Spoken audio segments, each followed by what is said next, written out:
Holly Rose, and I'm from Canton, Illinois. My husband Scott and I have two children, Parker and Allison, and Parker and Allison have Fragile X syndrome. Fragile X is the leading cause of inherited mental impairment and the leading known genetic cause of autism.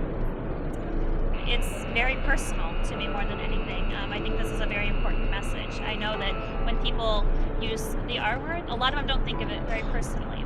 My son does have mental impairment, so technically he is retarded. And even though he does have mental impairment, he is very well aware of what's being said and what's going on.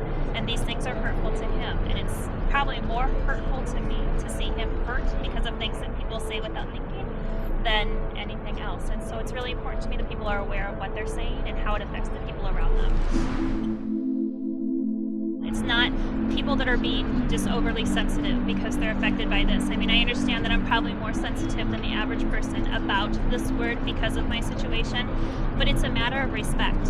Everybody deserves respect, and my son deserves just as much respect as the next person. And I want people to stop and think, and I want them to put a face with it. And so when I hear somebody saying something about somebody being retarded or something's retarded, I always stop them and I say, maybe, you should see a picture of my son because he actually is retarded. And I want it to be personal to them so they stop and think that their actions do have consequences, and those consequences hurt people. Parker is an 11-year-old little boy. Allison's an 8-year-old little girl. Yes, Parker has mental impairment. Yes, they both have a disability, but that doesn't define who they are.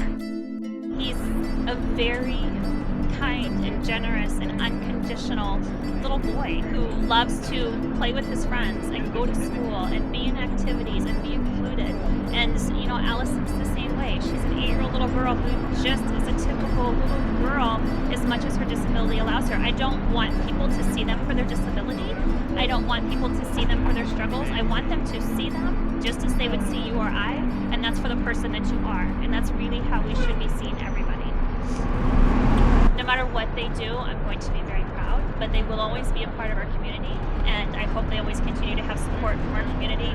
And because they're not going away, I want our community to embrace them and to really accept who they are and have respect for them, just as I expect my children to have respect for the people in the community around them.